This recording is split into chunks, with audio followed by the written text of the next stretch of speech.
O neurocientista Siddhartha Ribeiro, professor da Universidade Federal do Rio Grande do Norte, participou do Ilustríssima Conversa em 2019 e explicou a importância de sonhar, no sentido literal, enquanto a gente dorme, tema do seu livro O Oráculo da Noite. Ele volta agora ao podcast e diz por que considera que sonhar, no sentido de imaginar futuros possíveis, se tornou indispensável para a sobrevivência da humanidade. Esse é o mote do seu novo livro, Sonho Manifesto. A obra aponta sintomas do nosso mal-estar contemporâneo e aposta no potencial de mudança de rumos a partir de uma expansão da consciência planetária. Promover uma síntese de dicotomias antigas, ciência e conhecimento tradicional, corpo e mente, humanos e não humanos, e criar novos pactos baseados na cooperação e no cuidado, estão entre as suas principais prescrições. Eu sou Eduardo Sombini e este é a Ilustríssima Conversa.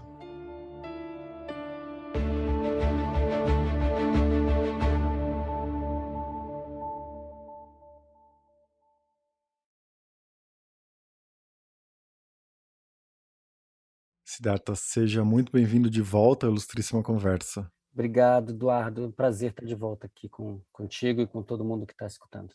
Bom, eu acho que você tem uma capacidade enorme, né, de condensar em frases curtas, muito incisivas, processos de longa duração e fenômenos sociais complexos. Eu queria que a gente começasse por uma dessas frases, né? Você escreve que nós somos uma espécie híbrida de amor e de horror. Você pode falar um pouco sobre essa combinação de cooperação e solidariedade de um lado, e brutalidade e violência do outro? Como esses dois aspectos moldaram nossa história? Se a gente procurar a nossa ancestralidade, seja ela ancestralidade humana ou a ancestralidade mamífera, que é bem mais antiga, ou a ancestralidade dos vertebrados, mais antiga ainda, e quanto mais a gente andar para trás no tempo, em termos da evolução da vida, a gente vai perceber que sempre houve uma dicotomia entre comportamentos de competição, comportamentos de predação, comportamentos de acúmulo dos recursos em detrimento de outros indivíduos, e que foram essenciais para chegarmos até aqui, né? Em ambientes de escassez, a incapacidade de competir, ela esteve sempre fadada ao fracasso. Por outro lado, comportamentos de cooperação, de colaboração, de cuidado mútuo, foram ficando cada vez mais importantes na nossa ancestralidade. Isso é visível nos mamíferos, é mais visível nos primatas, e é muito mais visível ainda do ponto de vista dos seres humanos, né? Nós não teríamos saído das cavernas e chegado ao mundo contemporâneo sem uma profunda ética do cuidado, uma sofisticada ética do cuidado. Então, um dos pontos de argumentação desse livro é que a gente precisa fazer uma triagem daquilo que é ancestral e que a gente precisa resgatar e nutrir, preservar, expandir, e daquilo que é ancestral que é uma inércia evolutiva da qual a gente precisa se livrar, né? Os comportamentos de competição, eles foram muito adaptativos até o momento em que a escassez acabou. A escassez acabou há algumas décadas. Há algumas décadas existe comida para todo mundo no planeta. O que não tem agora é um sistema de distribuição dessa comida. Há algumas décadas, nós chegamos a um acúmulo de capital financeiro, de capital intelectual, de capital humano, que, se bem administrado e bem distribuído, pode rapidamente instaurar uma era de bem-estar, né? E no meu livro eu vou além da espécie humana, eu discuto o bem-estar de muitas espécies diferentes, desde os animais que estão na floresta sendo devastados até os animais que estão nos currais sendo abatidos em massa. Então, nesse sentido, essa triagem de comportamentos que já foram adaptativos e não são mais, em prol de outros comportamentos que eram adaptativos e continuam sendo, é a missão das gerações que estão vivas, é o que a gente precisa fazer se a gente quiser durar nesse planeta. E como separar as boas heranças, né, que merecem ser nutridas, das que precisam ser deixadas para trás? Qual critério você usa?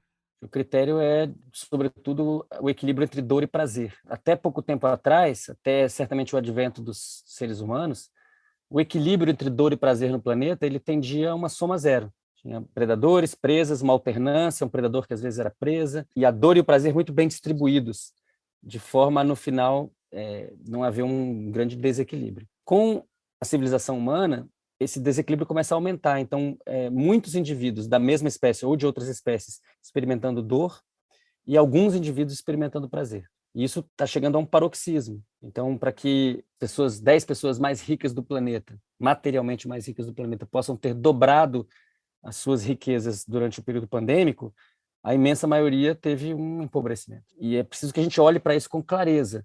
Num lar em que o mais forte cuida do mais fraco, existe bem-estar. E num lar onde o mais forte expolia, compete, devora o mais fraco, não existe bem-estar. E é importante lembrar que as pessoas que estão nessas posições de poder, de concentração de capital, elas não estão necessariamente felizes. Elas frequentemente não estão. Elas estão, na verdade, enfermas, doentes, adoecidas. Tem uma coisa que eu discuto bastante no livro é a toxicidade do dinheiro. Uma substância que, né, um objeto que quanto mais você tem dele, mais você quer ter, é um poço sem fundo. É bem evidente isso em pessoas que se tornaram materialmente ricas de repente. Tem um componente de dependência muito forte e que pode levar a um sofrimento muito grande. Tem muita gente com bilhões de reais que sofre verdadeiramente, genuinamente, porque não tem mais. Ou porque outra pessoa tem mais do que ela. Ou porque os herdeiros não merecem aquilo, ou porque herdar aquilo, ou porque não confia nos amigos, porque acha que todo mundo está interessado no dinheiro. Então, na verdade, é um adoecimento mental generalizado. Você menciona que o dinheiro é uma droga, né? Do ponto de vista do funcionamento cerebral, ele se assemelha a outras drogas? Com certeza, na verdade, tudo que nos dá prazer envolve mecanismos que são semelhantes no cérebro, que envolvem neurotransmissores como a dopamina, que envolvem certos circuitos neurais que estão ligados à recompensa e punição. E quando a gente associa o nosso bem-estar à obtenção de um certo objeto ou de uma certa experiência, isso envolve certos mecanismos neuroquímicos que são frequentemente sequestrados para um constante reforço daquele caminho. Então, a pessoa que ganhou muito dinheiro, ela quer ganhar mais dinheiro, quer continuar apertando aquele botão que deu prazer. Né? A pessoa que ganhou muitos likes na rede social, ela vai querer mais, ela não vai querer menos, ela não vai ficar saciada. E isso tem a ver com mecanismos que a gente observa nas piores dependências químicas. Bom, esses mecanismos permeiam a nossa vida em todas as esferas, né? Você falou de dinheiro, de redes sociais, essa lógica de fazer alguma coisa específica para ter uma recompensa e como isso é viciante. Parece que é cada vez mais difícil fugir dessa engrenagem, né? Parece que todos os momentos da nossa vida cotidiana vão sendo colonizados por isso, né? Isso aponta para uma sociedade cada vez mais imersa nesse tipo de mecanismo, ou você acha que é possível que outros caminhos sejam criados? Eu acredito que a gente precisa lutar vigorosamente para que outros caminhos sejam criados. Se nós não fizermos nada, seremos devorados por essa grande loucura complexa de crenças compartilhadas em experiências que, na verdade, não levam ao bem-estar geral. As coisas mais prazerosas e satisfatórias da vida ou não custam nada ou custam muito pouco. Elas dizem respeito a relações humanas de boa qualidade, elas dizem respeito a arte, esporte, ciência, conteúdo mental interessante, e essas experiências estão, na verdade, não estão disponíveis para a maior parte das pessoas do planeta, mas poderiam estar, facilmente. O que a gente vê são pessoas de todas as idades extremamente dependentes de telas, extremamente dependentes da aquisição de mercadorias, uma febre da mercadoria que os pensadores indígenas têm apontado com muita clareza, pensando aqui, por exemplo, nas palavras do Davi Copenau na Queda do Céu, de como que a febre da mercadoria promove a destruição da floresta, como que a floresta vai sendo destruída no caso dos Yanomami, desde o final dos anos 70 e 80, até chegar ao ponto que está hoje, em que realmente estão em guerra, com seus rios sendo destruídos, suas aldeias sendo queimadas, crianças sendo mortas, estupradas. É uma distopia enorme por causa de uma febre, por causa de um metal que, como bem diz o Davi Copenau, no final é para ficar escondido, que é o ouro, né? Porque as pessoas têm medo de serem roubadas, então vão guardar aquilo numa caixa forte.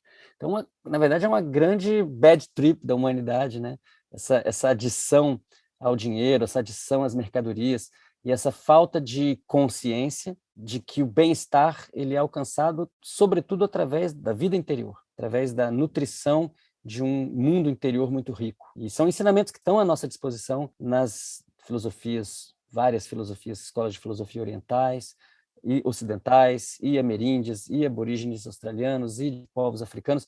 nós temos uma bagagem cultural muito vasta, de onde a gente pode tirar a sabedoria necessária, a bússola moral necessária para navegar esse momento. E junto com o capital acumulado, o capital financeiro, mas também o capital científico, tecnológico, capital humano, tudo isso é muito auspicioso. A gente tem na nossa bagagem tudo o que precisamos, todas as ferramentas necessárias para promover a transformação. Mas nós também podemos morrer na praia. Nós podemos não conseguir fazer essa grande síntese a tempo e sucumbir a todos esses males que estão colocados, né, desde o perigo da destruição nuclear súbita até o perigo do adoecimento progressivo, a destruição progressiva dos biomas e a transformação de toda a existência humana numa busca desmesurada por mais estímulos capazes de dar um pouquinho mais de satisfação, né, uma coisa muito parecida com a Matrix do filme de ficção científica, e que está dada, está colocada na nossa frente. Com certeza. Bom, você está no grupo das pessoas que refletem sobre o ineditismo, né? Como o que a gente está vivendo hoje é muito decisivo para os rumos que a humanidade vai ter no futuro. Você trata esse aspecto decisivo do nosso presente a partir dessa possibilidade de ampliar o bem-estar, não é? Versus as potencialidades destrutivas da humanidade. Você pode falar um pouco mais sobre isso? Eu acho que a gente precisa ter consciência de que a potencialidade de transformação desse momento presente é máxima. Mas essa transformação ela pode ir nas duas direções. Se há 1000 anos atrás, ou há 5.000 anos atrás, o rei ou a rainha mais poderosa do momento dissesse: agora a gente vai acabar com a fome no planeta, não ia conseguir acabar com a fome nem do seu reino. Por outro lado, dissesse: agora eu quero matar todo mundo que tem no planeta inteiro, também não conseguia matar algumas pessoas ali por perto. A escala da destruição possível e a escala da construção possível são completamente além de tudo que pudesse ser imaginado até poucas décadas atrás, até certamente 100 anos atrás. Então, é muito recente esse momento de abundância em que existe comida para todo mundo no planeta. No momento que existe comida para todo mundo no planeta, a pressão seletiva mudou. A pressão seletiva da escassez não está lá mais, do ponto de vista da espécie como um todo. O que existem são bolsões de escassez que não foram sanados pelo capitalismo, porque, na verdade, o capitalismo, tal como ele está construído agora, ele constrói esses bolsões. Ele está criando exclusão, ele não está criando inclusão, né? E essa exclusão ela vai se acelerar muito com a chegada triunfal dos robôs nas nossas vidas. Então, aquilo que aconteceu com agricultores há 40, 50 anos atrás, que foi a perda da maior parte dos empregos, que aconteceu com metalúrgicos há 20 anos atrás, vai acontecer cada vez mais com professores, professoras, médicos e médicas, jornalistas, escritores, cientistas. A gente tem pouco tempo para decidir como a gente vai viver com eles. Se nós formos viver com eles o mesmo tipo de relações que estamos vivendo entre nós estamos fritos, que vão ser capazes de fazer tudo que a gente não faz muito melhor, muito rápido, de maneira sistemática, consistente, e do jeito que está indo a coisa, com nenhum amor, né? Porque a gente não tem praticado amor entre a gente. Então, como é que a gente vai ensinar isso para os robôs? A gente tem pouco tempo para aprender a amar entre nós e aí tentar construir um mundo que, sim, foi tomado por robôs, mas em prol da humanidade. Então, eu vejo dois caminhos muito claros e estão dados. O Elon Musk tem falado sobre isso. O Elon Musk está fazendo um robô para acabar com o trabalho humano. E ele diz isso. Aí ele fala: precisamos cuidar de uma renda básica universal. Concordo totalmente, mas então ele precisava se envolver muito na criação dessa renda básica universal antes de vender o robô dele. Porque senão não é ético e, na verdade, ele já vai querer vender o robô esse ano. Foi o que ele anunciou. E a renda básica universal não está à vista. Então, se for assim, daqui a 20 ou 30 anos, não vai ter emprego para ninguém. E as pessoas vão estar, né, na verdade, na situação que estão hoje os moradores de rua. E é um fenômeno global, o empobrecimento mesmo em países ricos. Você vai lá nos Estados Unidos, tem bolsões de pobreza que são impressionantes. Como é que a gente vai lidar com isso? Ora, uma maneira de lidar com isso é, na verdade, sair da ilusão de que todo mundo precisa trabalhar o tempo todo para poder consumir mercadorias. Primeiro, porque a gente não precisa de tanta mercadoria. E segundo, porque, na verdade, não precisa mais trabalhar tanto. As máquinas cada vez mais fazem os trabalhos. O que a gente precisa é criar um sistema de bem-estar social, talvez na direção da economia donut, que está sendo implementada em Amsterdã, em que o objetivo não é crescer o produto interno bruto, e sim melhorar a sociedade e regenerar os biomas, regenerar o meio ambiente. E para mudar os rumos, né, criar um novo futuro, você apresenta uma condição indispensável, que é sonhar. Você diz que sem reaprender a sonhar não há cura. Bom, você é um pesquisador do sono, tem um best-seller sobre os sonhos, né, sobre as suas funções psíquicas e sociais. Você conseguiria resumir por que sonhar é tão fundamental, né? E dessa vez, nesse livro, você foca muito mais na produção de um futuro, né? Eu tenho argumentado, ao longo desses últimos anos, que o nosso abandono progressivo do sono e dos sonhos é um componente importante, uma peça central do grande mal-estar que a gente experimenta. O mal-estar é o paradoxo entre ter tantos meios tecnológicos, tantos saberes acumulados, e, ao mesmo tempo, a sensação de que isso aqui vai mal, de que a gente não tem saída, de que meio que inexoravelmente caminhamos para futuros distópicos. Me parece que essa sensação paradoxal tem a ver com a insônia do mundo. Por quê? Porque quando as pessoas estão privadas de sono, e isso está acontecendo com cada vez mais gente no planeta, a invasão da noite pela vigília, pela luz elétrica, pelo rádio, pela televisão, pela internet, faz com que as pessoas durmam tarde e acordem cedo. Com isso, elas se privam da segunda metade da noite. E a segunda metade da noite é quando a gente tem o sono REM, que é o sono do movimento rápido dos olhos, durante o qual a gente sonha mais. Então, quem está privado de sono está privado da segunda metade da noite e vai ficar sem os benefícios do sono REM. Quais são eles? Selecionar as memórias que devem ser guardadas, as que devem ser esquecidas, reestruturar memórias para gerar criatividade, promover adaptação, regulação emocional. Então, a pessoa que perde noites de sono ou horas de sono, ela vai ter prejuízos cognitivos, ela vai ter prejuízos emocionais, ela vai ficar irritável. Isso é uma bola de neve social. Ela vai ficar mais isolada porque ela está desconectada das outras pessoas. As mesmas áreas cerebrais que a gente usa para sonhar são as áreas cerebrais que a gente usa para se colocar no lugar dos outros. Os sonhos têm tudo a ver com as perspectivas alheias. E, sobretudo, os sonhos que são compartilhados, que você conta para os seus familiares, para os seus amigos, para os seus colegas, coisa que era extremamente comum em qualquer cultura humana até uns 5 séculos atrás, continua sendo comum em muitas culturas nômades, seminômades, né, de caçadores-coletores, ou mesmo que tem algum tipo de agricultura, mas que tem uma conexão com esse passado dos sonhos, e que na cultura urbana contemporânea se perdeu. As pessoas nem se lembram de que tem sonho toda noite. Elas têm, mas não lembram, né? Não têm o hábito de lembrar, nem de relatar, nem de compartilhar. Então, isso vai levando a uma progressiva desconexão das pessoas entre si, das pessoas dentro das suas comunidades. As pessoas vão progressivamente acreditando que elas não são partícipes de comunidades, que elas têm problemas que são só delas mesmas. A solidão vai crescendo muito, a depressão cresce, a ansiedade cresce. A gente observa que isso vem acontecendo nas últimas décadas em muitos países diferentes. E eu tenho defendido que uma maneira ao nosso alcance de reverter esse processo é voltar a colocar o sono e os sonhos no centro da nossa vida, voltar a respeitar o sono profundamente, a ir dormir cedo e acordar na hora que quer acordar e não na hora que o relógio manda. Claro, isso é um privilégio para a maior parte das pessoas, isso é impossível. Mas para aquelas pessoas que podem fazer isso, não fazerem é algo que acontece em detrimento da qualidade de vida delas e das suas famílias, dos seus amigos, da sua comunidade. Claro, isso tem um contexto maior, então isso tem a ver com alimentação de boa qualidade, isso tem a ver com exercícios físicos regulares, isso tem a ver com manter relações saudáveis, não tóxicas. O sono não é tudo, não é a história completa, mas ele é a cama, ele é a base sobre a qual repousam essas outras coisas. Se você não tem sono de boa qualidade, você está falando de risco de mau humor, risco de problema cognitivo, está falando de risco de diabetes, de doenças cardiovasculares, de depressão, de obesidade, e lá na frente está falando de risco aumentado para Alzheimer, demência, em última instância. Então, é um caminho de doença e de morte, essa falta de sono.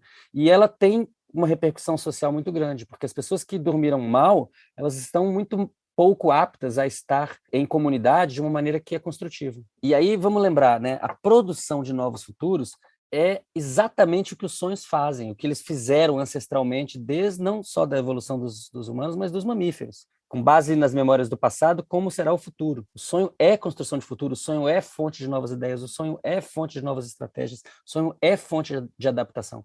Então, nós estamos agora passando por uma situação crítica, em que nós estamos com muita dificuldade de nos adaptarmos às transformações que nós mesmos causamos, e o fato de nós estarmos desprovidos dessa ferramenta neurobiológica de produção de futuro e de imaginação e de simulação das consequências dos nossos atos faz com que nós cada vez mais cometamos atos irreversíveis, impensados e de graves consequências para gerações futuras. Então, não é à toa que eu tenho insistido na questão dos sonhos, porque, de fato, se nós não conseguimos curar esse aspecto da nossa vida mental, fica muito difícil encontrar alternativas, saídas. Siddhartha, você tem trabalhado bastante, acompanhado as pesquisas, né, escrito muito sobre as novas terapias psicodélicas, e defendido o uso da maconha para fins medicinais. No livro, você dá muita ênfase, né, à reconexão das pessoas com elas mesmas. Que papel essas drogas podem ter nesse processo? Essas substâncias permitem que nós conheçamos certas experiências que podem ser alcançadas sem elas, através dos sonhos lúcidos, da meditação, da respiração, do yoga, do qigong, capoeira.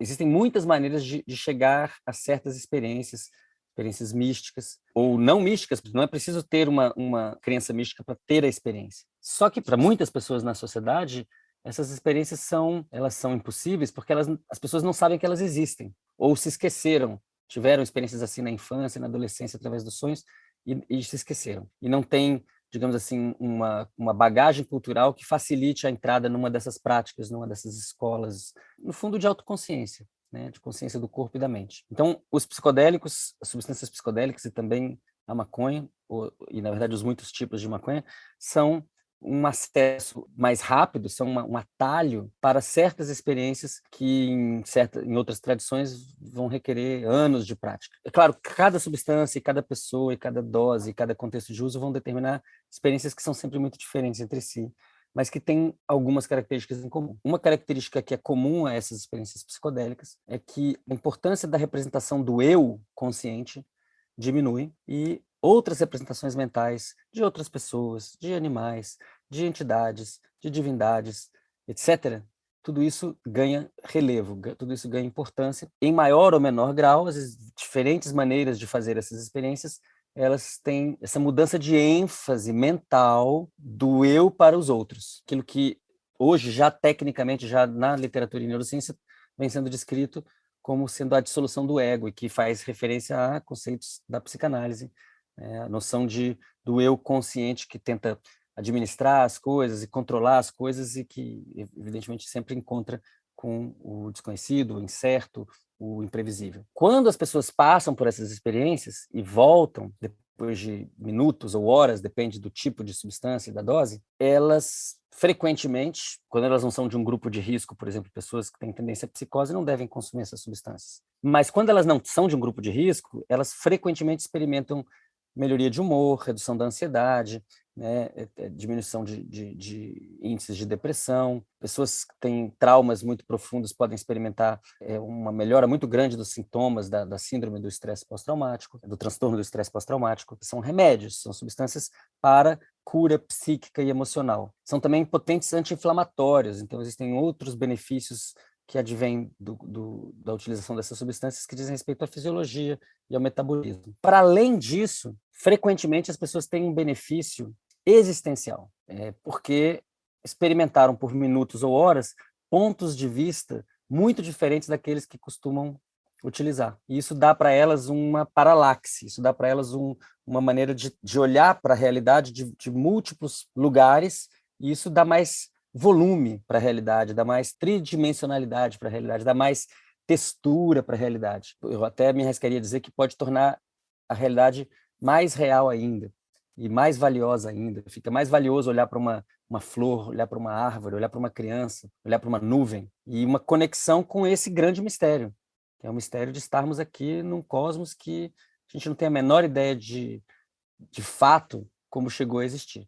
Poder perceber que o mistério está dado e contemplar e se regozijar de estar vivo ou viva nesse momento é uma faculdade que nós temos e que muita gente passa a vida toda sem lembrar disso. Os psicodélicos são, então, uma grande oportunidade para que pessoas que estão muito longe dessa vivência possam se conectar com isso. Agora, eles não são uma panaceia, eles não são um bálsamo universal, e nem podem ser encarados como simplesmente substâncias, porque no caso dos psicodélicos clássicos, principalmente, o contexto de uso é muito importante para os efeitos. Então, acho que a gente deve olhar para os psicodélicos como a gente olha para esportes radicais. Os psicodélicos são, de certa maneira, alguns dos esportes radicais do mundo interior. Eles permitem que você faça aventuras para dentro do próprio inconsciente. E assim como no caso dos esportes radicais, você vai querer ter instrutor, você vai querer ter equipamento de segurança, você vai querer escolher as condições meteorológicas da experiência. tudo isso deve ser levado em consideração. E a gente está falando aí de tecnologias antigas mesmo, seculares, milenares. A gente tem que olhar com muito respeito para as contribuições dos povos originários no que diz respeito ao uso dessas substâncias. Com certeza. Bom, o renascimento psicodélico despertou toda uma discussão sobre essa relação entre a ciência, o capitalismo e esses conhecimentos tradicionais, ancestrais, né? No caso da ayahuasca, por exemplo. A ideia de que a indústria biomédica pode se apropriar desse tipo de conhecimento e espoliar os povos tradicionais que têm essas práticas há séculos, né? Como você pensa essa questão? Você acha que é possível um novo tipo de relação, né, que não seja colonial entre o saber ocidental e esse conhecimento tradicional? Eu acho que não só é possível, mas é a nossa única chance, porque é óbvio que se nós temos um bom futuro pela frente, esse futuro passa pela ciência que foi desenvolvida nos últimos séculos e que é tão potente.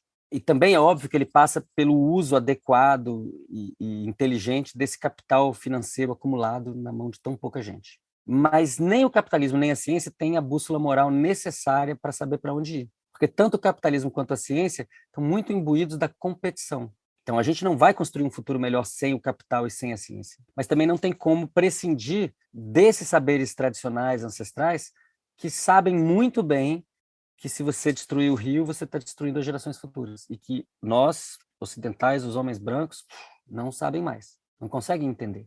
Né? Então a gente tem que, de fato, honrar essas tradições e promover um encontro, promover uma síntese. Se nós olharmos para a nossa bagagem cultural, a boa notícia é já está tudo que a gente precisa para sair dessa armadilha evolutiva, já está lá. A gente pode se servir desse conhecimento que, na verdade, está disponível de maneira generosa.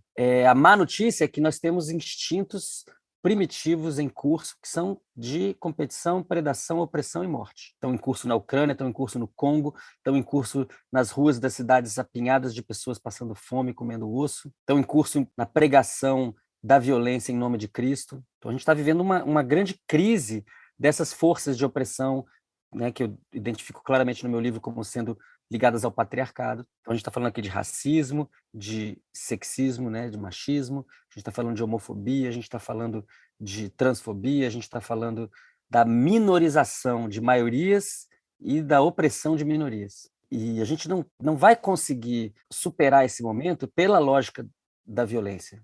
A ideia de que se o problema do planeta são os mais poderosos, a gente pode se livrar dessas pessoas e que outras vão tomar o lugar delas e vão fazer melhor, ela é uma ideia ingênua.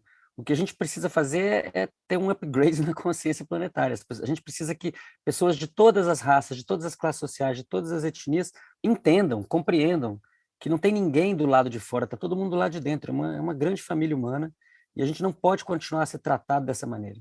E a gente também não pode continuar a tratar as outras espécies dessa maneira. Você falou sobre essa necessidade de síntese, né? Os argumentos que você apresenta no livro tentam derrubar as dicotomias a que a gente está acostumado a pensar, né? Corpo e mente, humano e não humano, natureza e cultura, né? E eu fiquei pensando em outra agora enquanto você falava, né? Sobre a transformação social. A transformação interna nas consciências, né? E as grandes mudanças estruturais, revolucionárias. Ou seja, os grandes movimentos, né, que se impõem sobre o indivíduo versus essa busca por uma consciência interna e uma transformação das mentalidades. É preciso criar uma síntese entre esses dois campos também? Acho que sim, Eduardo. Acho que a gente está no momento da grande síntese, síntese de saberes dentro da ciência, entre a ciência e outros saberes, e um marco de alianças. A gente precisa aprender sobre os outros, a gente tem que se especializar ainda mais em se colocar no lugar dos outros. Está todo mundo tentando fazer o seu melhor. Pessoas que a gente pensa nelas com muita tristeza, pessoas que estão oprimindo e causando sofrimento, intimamente elas também estão tentando fazer o seu melhor, dentro daquilo que conseguem enxergar. Então é um momento em que, se a gente não ampliar as perspectivas e criar uma consideração coletiva das perspectivas, a gente não vai dar resposta. As respostas que são necessárias são respostas que dizem respeito a todo mundo, o planeta como um todo. Acho que a pandemia foi muito importante para mostrar isso, que não existe a saúde do indivíduo se não tem a saúde do coletivo. Pessoas, né, teve gente muito rica materialmente que morreu asfixiada lá no hospital igual pobre. Tinha todo o cuidado médico possível, mas só que a morte é maior que isso. A morte é bem maior que tudo isso. E então eu entendo que esse momento ele pede por uma visão complexa. Ele pede por uma visão profunda, para uma visão que considere o acúmulo cultural ao longo de milênios em muitos lugares diferentes, e para que a gente compreenda a urgência de mudar. Nós não temos muitas décadas para fazer a modificação necessária, nós temos que fazer isso agora, rapidamente. A gente precisa, de fato, de uma expansão de consciência. Aquilo que nos anos 60 e 70 era uma bandeira política só da juventude, praticamente, hoje em dia ela envolve pessoas de todas as idades, né, do cacique Raoni até a Greta Thunberg, de uma adolescente até um ancião, pessoas, né, da Escandinávia e da Amazônia. Como que a gente vai promover isso se não for através de muito diálogo, se não for através de muita escuta? Todo mundo quer falar, mas ninguém quer escutar. Né? Por que será que as pessoas estão tão irritadas e violentas umas com as outras? Né? Os opostos que se delineiam, ninguém vence essa guerra. Basta olhar para o que está acontecendo entre Rússia e Ucrânia. Né? Aquilo é uma tragédia, só quem não tem responsabilidade na tragédia são as crianças. O resto, os adultos, estão todos relacionados àquilo. Bom, a gente falou de vários sintomas das tragédias que a gente tem vivido, né? O seu livro enumera todas elas, reconhece todas elas, debate todas elas, né? Da crise climática ao patriarcado, aos impactos da pandemia, né? Entre várias outras coisas que a gente falou aqui. Mas você sempre tem um olhar bastante esperançoso, né?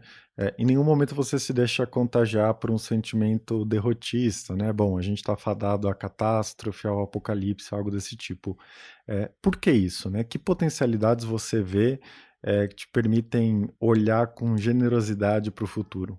Acho que são duas coisas. Uma é reconhecer que o acúmulo cultural ele é fantástico. Reconhecer que os problemas que nossos ancestrais tiveram que enfrentar há 60 mil anos foram superados. Outros problemas foram criados, mas aqueles foram superados. E que nós temos a capacidade de, reunindo o melhor dos nossos saberes, de superar isso muito rapidamente. Pensa no Japão, no que é o Japão hoje e o que era o Japão pós-Segunda Guerra Mundial. A Alemanha, pós-Segunda Guerra Mundial, eram países devastados, completamente destruídos. Em muito pouco tempo, se tornaram países pujantes. Então, eu tenho certeza de que se a gente se organizar bem, e se nós conseguirmos fazer uma expansão de consciência que tem uma implicação moral, que diz respeito ao cuidado com os outros, se os mais fortes desse planeta entenderem profundamente que o dever deles é cuidar dos mais fracos, em muito pouco tempo a gente sai dessa situação, eu tenho essa convicção. E tem uma outra questão, é que nós estamos vivos agora, nós ainda temos chance, ainda não deu errado. Tem uma outra frase que eu anotei que eu queria trazer aqui, né? Abre aspas. É preciso construir um grande pacto entre classes, gêneros, raças e religiões, até que finalmente cheguemos a uma nova aliança entre espécies. Fecha aspas. Tem várias coisas nessa frase, né? Mas isso tudo não parece improvável em um momento de crise? Eu acho que, por mais improvável que seja, é a nossa melhor chance. E eu vou falar. Então, vamos falar de outras espécies em dois contextos. Aquelas espécies que estão em ambiente natural, na Amazônia, no Pantanal, no Cerrado, na Caatinga, na costa brasileira e em todo o planeta, que estão passando pela sexta maior extinção de todos os tempos. Então, se nós pararmos de destruir o ambiente e permitirmos que ele se regenere, nós estaremos entrando em paz com essas espécies. E isso é necessário para o bem-estar planetário da nossa espécie e dessas outras espécies. Agora vamos olhar para os animais que nós domesticamos. O que nós fazemos com os animais domésticos é absolutamente imoral. Qualquer pessoa que duvidar dessa minha afirmação, visite um matadouro. Vai lá e vê como é que funciona o abate de frangos e bois para consumo humano. Isso é feito numa escala industrial crescente, que está aumentando a quantidade de dor no planeta de maneira absurda.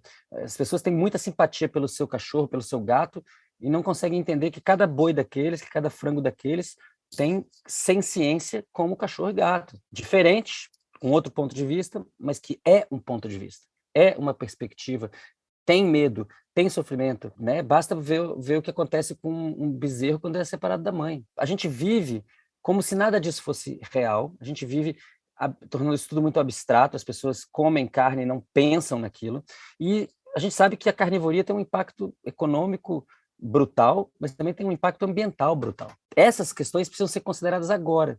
Por quê? Porque existe o crescimento de uma consciência planetária de que é necessário orientar a alimentação para plantas, orientar a alimentação para algas, orientar a alimentação para fungos, orientar a alimentação para seres que não têm sistemas nervosos, que não têm medo, que não têm antecipação de dor, que não têm dor, né? E que têm proteína e lipídio e carboidrato e vitamina em grande quantidade e mais saudável. Então, a gente está falando aqui de saúde do indivíduo, de saúde da sociedade e de saúde das relações entre espécies. Eu não acho que a gente consegue sair dessa sinuca de bico evolutiva em que a gente se meteu sem uma profunda revisão da maneira em que a gente se apresenta no mundo, aquilo que o Ailton Krenak fala, né, de como que nós estamos no mundo.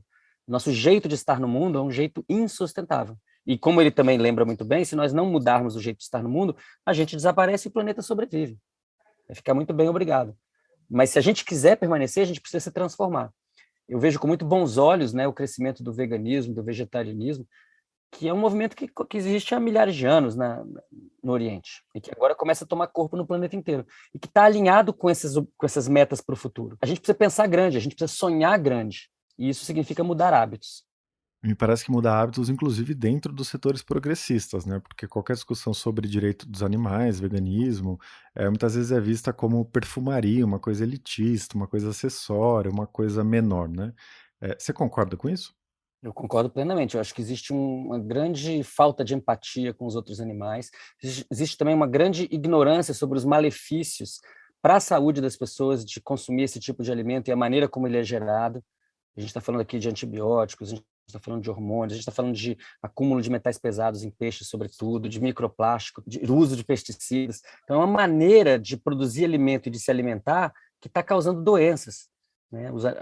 O fato de tanta gente comer alimento ultraprocessado e como isso está ligado ao adoecimento das pessoas, isso precisa vir à tona para que as pessoas passem a olhar para isso com um olhar realmente racional e não pretensamente racional. Perfeito, Siddhartha. Para a gente encerrar, eu queria lembrar daquele mito budista que você cita no início do livro, né, de um assassino cruel que se curva ao Buda, né? E a partir dessa história você diz que cabe aos fortes cuidar dos mais fracos, né? Você já mencionou isso aqui. E que os predadores, de alguma maneira, podem sempre se iluminar no meio do caminho, né? O Brasil de hoje, no governo Bolsonaro, parece um exemplo por excelência do oposto, né? De um projeto de predação sem limites, sem barreiras. No nosso caso, dá para esperar que os predadores mudem de ideia? Essa pergunta é super boa. O mito de Angulimala que você está evocando aqui, eu fui apresentado a ele durante uma sessão de terapia com o meu terapeuta, com o Valdemar Magaldi, meu terapeuta atual, e ele me contou essa história, eu fiquei fascinado com ela e comecei a estudá-la, e ela fala da possibilidade de que aquelas pessoas que cometem atos de consequências ruins para os outros e que são irreversíveis, que essas pessoas têm sempre a possibilidade de despertar. Preciso que a gente acredite nessa possibilidade para ter esperança de transformação do planeta. Eu não acredito que uma pessoa como o Bolsonaro vá mostrar esse despertar. Pode ser que sim, quem sabe, seria maravilhoso. Eu não tenho essa esperança nele, mas tenho a esperança de que muitas pessoas possam passar por esse processo, como vem passando em relação a diversas pautas diferentes. O que era a discussão que o Brasil fazia sobre orientação sexual há 30 anos atrás e o que é agora? Mudou bastante. O que era a discussão que se fazia no Brasil sobre uso de maconha para fins medicinais e o que se faz agora? Então, as pessoas vão tomando consciência e vão expandindo e vão mudando e vão assumindo pontos de vista que são mais saudáveis para elas e para os outros. Então, acredito firmemente que isso é possível, necessário. Acho que esse ano, que é o ano de definição do que é a alma brasileira, esse ano a gente vai definir qual que é a do Brasil. Se o Brasil é um país de fraternidade, de construção de um futuro que vale a pena ser vivido pela maioria, ou não, isso está em jogo. E assim como muitos opressores saíram dos seus armários e se mostraram seus dentes afiados nos últimos 4 anos, muitas pessoas também estão em crise com essas concepções. Existem muitas pessoas que se deram conta do buraco em que a gente se enfiou. Muitas pessoas que votaram no Bolsonaro entendem que fizeram uma besteira e que ele não tinha a menor condição de construir um país harmônico e amoroso. Ao contrário, a proposta dele é a guerra. A proposta dele, se ele pudesse, era a guerra civil agora, né? E é o que ele vem tentando fomentar. Então, nós estamos sendo testados para dar resposta a um impulso de morte tão grande. A gente tem que trazer um impulso de vida ainda maior. Para um Thanatos tão grande, tem que ter um Eros ainda maior. E é isso que está colocado. A gente vai ser capaz de gerar essa energia pujante de construção do futuro? Eu acredito que sim, precisamos, temos que, não temos outra alternativa. Ótimo. O Siddhartha Ribeiro é autor de Sonho Manifesto, 10 exercícios urgentes de otimismo apocalíptico, que acabou de sair pela Companhia das Letras. Siddhartha, foi um grande prazer conversar com você. Queria agradecer muito a sua participação aqui. Obrigado, Eduardo. Foi um prazer. Espero que a gente dê conta dos desafios que estão colocados adiante das nossas gerações vivas nesse momento. Este foi o Ilustríssima Conversa. Eu sou Eduardo Sombini e a edição de som foi feita pelo Rafael Conkle. Para complementar esse episódio, eu sugiro muito que você ouça de novo a ótima conversa do meu colega Walter Porto com o Siddhartha em outubro de 2019. O link está na descrição do episódio. A gente se vê logo logo. Até a próxima!